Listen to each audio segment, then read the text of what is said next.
नमस्ते friends, gardening with वंदना में आपका स्वागत है। आज सैटरडे है और आज मैं आपके सारे सवालों के जवाब देती हूँ। तो ये शुरू करने से पहले एक बहुत ही इंटरेस्टिंग सी बात, आप लोग को भी बहुत मज़ा आएगा, मैं बताती हूँ कि ये जो आप गुलाब का पौधा देख रहे हैं, तो मैंने विंटर के समय में ये ऑनलाइन गुलाब कुछ मंगवाए हुए थे। उसमें मैंने कई ऐसे प्लांट मंगाए थे जो मेरे बहुत ही पसंदीदा थे। तो उसमें मैंने एक जुमेलिया मंगाया हुआ था और एक डबल डिलाइट। तो संजोग से डबल डिलाइट मेरा ख़राब हो गया था। मुझे बहुत दुख हुआ था फ्रेंड कि मेरा प्लांट एक ख़राब हो गया, और वो भी जो मेरा सबसे फेवरेट था वो वाला प्लांट ख़राब हो गया था। तो कोई बात नहीं, वो समय बीता और आगे चल कर के मैं ऐसे ही जनरल एकदम मरा हुआ सा पौधा एक ले आई नर्सरी से, बहुत ही लोकल शॉप से ले आई थी। और संजोग देखिए कि मैंने ऑनलाइन देखा तो था, डबल डिलाइट की फ़ोटो देखी थी प्लांट की कि फूल कैसे होते हैं और सारी चीज़ें देखी थी, लेकिन चूंकि वो समय बीत गया था और मेरा प्लांट भी ख़राब हो चुका था, तो मैं अब आगे बढ़ चुकी थी और सारे जो आने वाले प्लांट हैं उन्हें लगाने में व्यस्त हो गई थी। और ये नर्सरी से बहुत ही नॉर्मल सा पौधा समझ करके मैं ले आई थी कि ऐसे ही थोड़ा सा कलर, इसका कलर वेरिएंट मुझे अच्छा लगा, और एकदम पॉलीथीन में बहुत छोटा सा उसमें फूल खिला था, तो बहुत ज़्यादा समझ में नहीं आ रहा था। लेकिन गुलाब की मैं मतलब मुझे बहुत ज़्यादा पसंद है, तो मैं गुलाब एक आध ज़रूर ले आती हूँ जब भी नर्सरी जाती हूँ। तो ऐसे ही ले आई, और जब फूल खिला और उस पर मैंने वीडियो बनाया, तो मैंने नॉर्मल सा ही एक इंग्लिश रोज़ समझ करके उस पर वीडियो बनाया। और मैंने डबल डिलाइट मंगाया तो था विंटर में, लेकिन वो प्लांट मेरा ख़राब हो चुका था। और वो जो नर्सरी वाले होते हैं वो टैग लगा करके देते हैं, जो ऑनलाइन हम गुलाब मंगाते हैं, और इसमें तो कोई टैग लगा नहीं था कि मैं इसे पहचान पाती। लेकिन जब मैं इस पर वीडियो बना करके डाली हूँ, तो उस पर कई कमेंट आए हैं कि ये डबल डिलाइट है, और मुझे इतनी खुशी हुई है कि मुझे डबल डिलाइट वाला प्लांट मिल गया है। तो आप लोकल नर्सरी में भी कभी कभी बहुत अच्छे पौधे मिल जाते हैं, और अब तो इनका और भी क्रेज़ बढ़ गया है क्योंकि ये मेरा पसंदीदा प्लांट हो गया है। तो इससे मुझे यही लगा कि जिस चीज़ को हम बहुत शिद्दत से एकदम चाहते हैं, वो कहीं ना कहीं से हमें मिल ही जाता है। तो ये डबल डिलाइट मेरा एकदम फेवरेट था, और मैंने ऑनलाइन मंगाया था, वो ख़राब हो चुका था, लेकिन ये है कि संजोग बस ही सही मुझे मिल गया है, इसकी मुझे बहुत ज़्यादा खुशी है। तो फिर फ्रेंड आइए चलती है, वीडियो शुरू करते हैं। पहला कमेंट्स मैं ले रही हूँ, ये बिंदु निर्मल जी का है। इन मैम ने पूछा है कि मैम, मेरे गुड़हल के प्लांट में कली बहुत आती है, पर खिलने से पहले पीली हो जाती है, क्या करूँ? तो ये इसके बहुत सारे रीज़न हैं। तो आप क्या करें कि मिट्टी की हल्की सी गुड़ाई कर दें, और उसमें डीएपी और बोन मील, ये दोनों को आधा चम्मच डीएपी और 1 चम्मच पूरा भर करके बोन मील डाल दें, और हल्का सा मिट्टी से उसे ढक दें, पानी दे दीजिए, और पत्तों पे माइक्रो न्यूट्रिएंट का फोलियर स्प्रे कर दीजिए।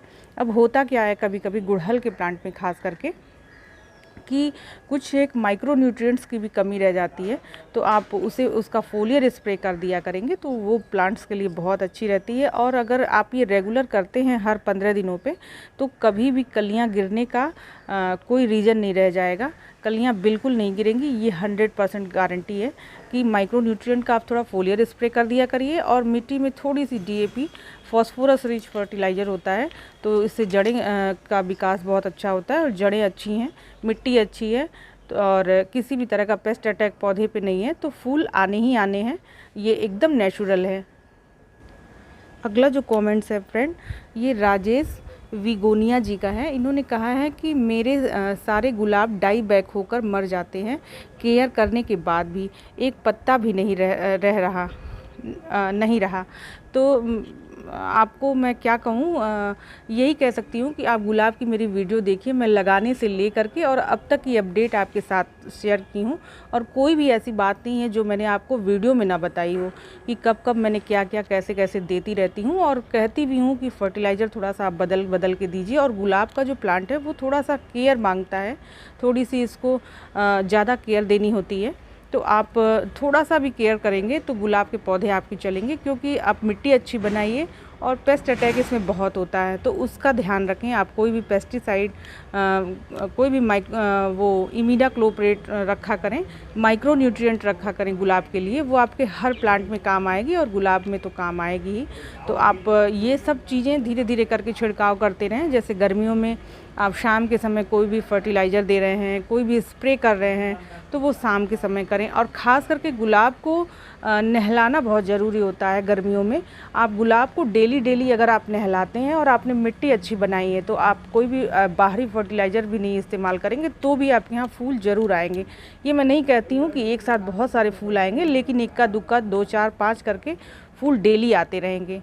तो केवल शावरिंग से ही हम अपने गुलाब को बहुत अच्छा रख सकते हैं। इस पे मैंने कई वीडियो बनाई हुई है गुलाब पे पूरी सीरीज है, आप देख सकते हैं, और बहुत अच्छे से गुलाब चल जाते हैं। आप होपलेस मत होइए और मेरे कहने से अभी थोड़ा रुक जाइए। हल्का हल्का जब विंटर आने लगेगा आप नए प्लांट ले आएँ गुलाब के, और देखिए फिर कैसे नई ग्रोथ होती है प्लांट की। अगला जो कमेंट आया हुआ है फ्रेंड, वो मीरा कुशवाहा जी का है। इन्होंने पूछा है कि मैम मेरे हिबिस्कस में लीफ नहीं है ज़्यादा, ना ग्रोथ सही से कर रहा है, कौन सी खाद दें मैम, प्लीज़ रिप्लाई दीजिएगा। तो आपको मीरा जी मैं यही कहूँगी कि आप थोड़ा मिट्टी का ध्यान रखें। मिट्टी पोरस बनाइए, जिनमें एक हिस्सा मिट्टी, एक हिस्सा खाद और एक हिस्सा रिवर सेंड। ये एकदम परफेक्ट मिट्टी होती है लगभग हर तरह के प्लांट को लगाने के लिए।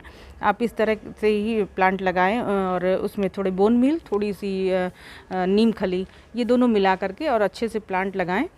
और उसके साथ ही साथ थोड़ा इसमें फर्टिलाइज़र भी दिया करें। इसमें डीएपी बहुत अच्छा काम करता है। आप डीएपी भी महीने या 15 दिन में, अभी चूँकि गर्मियाँ बहुत ज़्यादा हैं, तो आप दिया करें। बोन मील और डीएपी दीजिए, और चाहें तो आप कभी कभी ये लिक्विड फर्टिलाइज़र आप हफ्ते में दिया करें 1 दिन।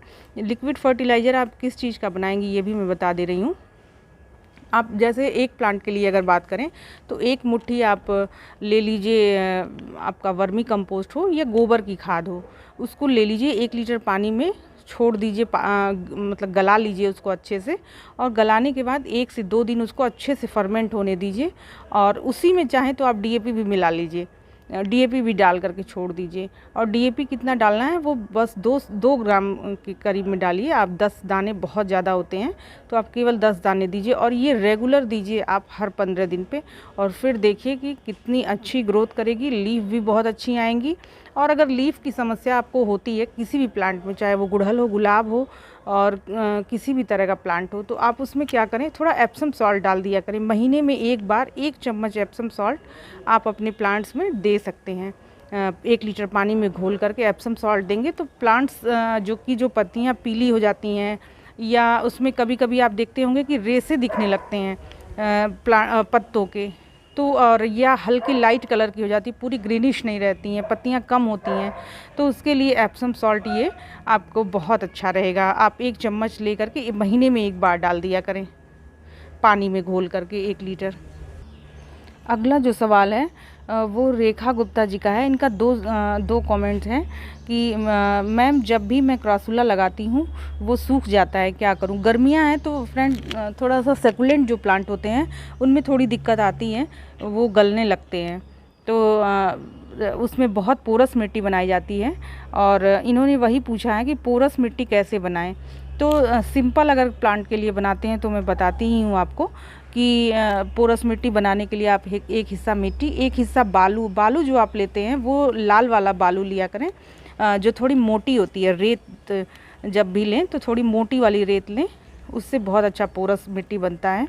और इसके अलावा 1 हिस्सा खाद ले लिया करें। इन तीनों को मिला करके जो रेशियो बनाएंगे उसमें लगभग हर प्लांट चल जाते हैं। मैंने क्रासुला भी इसी में लगाया हुआ है और वो एकदम अच्छे से ठीक ठाक ही चल रहा है। हाँ, हालांकि थोड़ी हालत उसकी पत्तियां एक आध गलने लगी हैं, लेकिन वो मेरी ओवर वाटरिंग की वजह से, क्योंकि आजकल मैं सब पत्तों पे सावरिंग कर देती हूँ और उस पर भी बहुत ज़्यादा पानी पड़ जा रहा है, इसलिए ही गल रहे हैं, नहीं तो और कोई दिक्कत नहीं है और वो ख़राब नहीं होगा।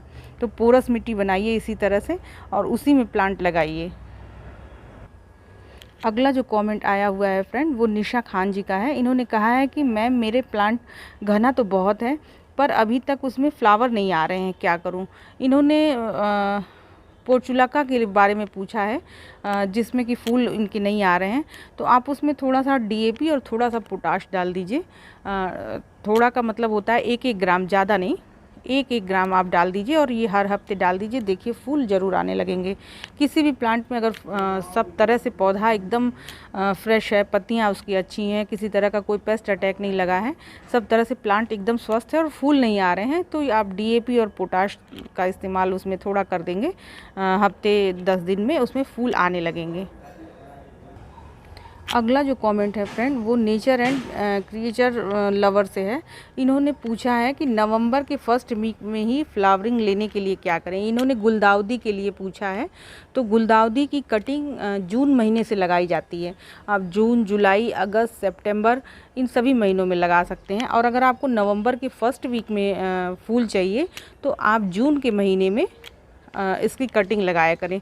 तो जून के महीने में जो लोग प्लांट सेव करके रखते हैं उनको ही कटिंग मिल पाती है, क्योंकि नर्सरी में नहीं मिलेगा आपको जून के महीने में गुलदाउदी की कटिंग। तो आप अगर पिछले साल का सेव करके रखे होंगे तो उसकी कटिंग आप जून महीने से लगानी शुरू कर दीजिए। और वो मैं लगाऊंगी जून में, मैंने कटिंग सेव करके रखी हुई है, तो वो आपको वीडियो बना के ज़रूर दिखाऊंगी। अगला जो कमेंट आया हुआ है फ्रेंड, वो जयश्री प्रधान जी का है। इन्होंने लिखा है कि मैडम मेरे एक रोज़ प्लांट के पत्ते डार्क ग्रीन नहीं हैं, उसमें क्या देना चाहिए। तो आप उसमें बेझिझक एप्सम सॉल्ट दे दिया करें। 2 ग्राम ले लें और आधा लीटर पानी में उसको डिज़ोल्व करें और मिट्टी में दे दें और उसका फोलियर स्प्रे भी कर दें। तो देखिएगा कि आपके गुलाब के पत्ते एकदम ग्रीन, बढ़िया, एकदम अच्छे से हो जाएंगे। जयश्री प्रधान जी का ही अगला जो कमेंट है, वो उन्होंने ये भी पूछा है कि मैम मेरे पास 10 रोज़ प्लांट हैं। ये प्लांट मैंने सिर्फ लाल मिट्टी में लगा कर लाए बॉम्बे में। मैं जहाँ रहती हूँ वहाँ अच्छी नर्सरी नहीं है अभी। पॉटिंग मिक्स के लिए सब सामान कलेक्ट कर लिया है। ये महीने में प्लांट ट्रांसफ़र कर सकती हूँ या नहीं। तो ये जो मई और जून का महीना होता है, ये गुलाब के लिए बहुत स्ट्रेसफुल महीना होता है।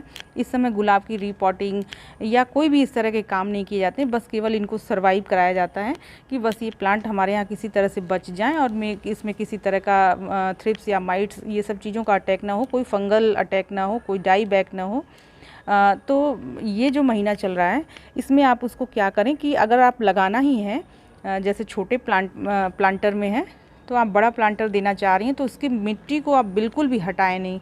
लाल मिट्टी में लगा हुआ है तो भी नहीं हटाएं, आप उसको अच्छे से जैसे है, और इसकी कई वीडियो मैंने बनाई हुई है कि कैसे गुलाब को लगाएं, तो वो आप देख लीजिएगा।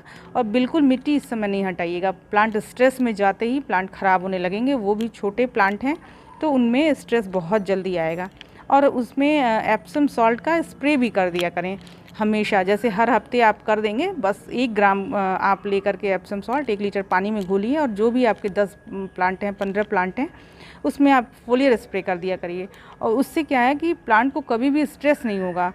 एप्सम सॉल्ट रोज़ प्लांट के लिए बहुत अच्छा होता है, उसका इस्तेमाल आप लोग को ज़रूर करना चाहिए। अगला जो कमेंट है वो रेखा गुप्ता जी का है। इन्होंने पूछा है कि ये देसी गुलाब है क्या। ये जो अभी आपको ये सामने दिख रहा है फ्रेंड, ये वाला प्लांट फूल, इसमें ही यही है डबल डिलाइट। ये इंग्लिश रोज़ की वैरायटी है और ये बहुत ही अच्छा और बहुत ही नामी गिरामी गुलाब है और इसमें बहुत ही अच्छी खुशबू होती है, उसकी वजह से इसको लगाया जाता है। और इसके फूल जो है बहुत बड़े बड़े और बेहद आकर्षक होते हैं। और वो संजोग से ऐसे ही सिंपल मैं ले आई थी और वो डबल डिलाइट निकला और मेरे व्यूअर्स ने ही बताया कि ये डबल डिलाइट है। ये मेरे लिए बहुत ही अच्छी बात है। फ्रेंड, अगला जो कमेंट आया हुआ है ये महेंद्र शुक्ला जी का है और इन्होंने कहा है कि मैम मैं भी कमेंट में पूछा था कि 2G 3G कटिंग क्या होती है, प्लीज़ रिप्लाई। तो फ्रेंड, ये कोई और नहीं, ये मेरे हस्बैंड खुद ही हैं और ये घर में नहीं पूछ सकते हैं कि क्या ये 2G 3G कटिंग क्या है क्या नहीं है, लेकिन फिर भी ये ऑनलाइन पूछ रहे हैं तो मैं इन्हें ऑनलाइन ही जवाब दे रही हूँ कि लौकी की बेल पे इन्होंने ये कमेंट किया हुआ था और इन्होंने कहा है कि 2G 3G कटिंग क्या होती है। तो वो लौकी की बेल में जो पहली कटिंग की जाती है, जैसे प्लांट थोड़ा बढ़ गया 2G या 3G कटिंग ये लौकी की बेल में की जाती है। और जैसे ये मान लीजिए ऐसे लौकी की बेल ऐसे निकली और जब 12-15 पत्तियां उसमें हो जाएं तो ऐसे ऊपर की टिप ऐसे तोड़ दी जाती है।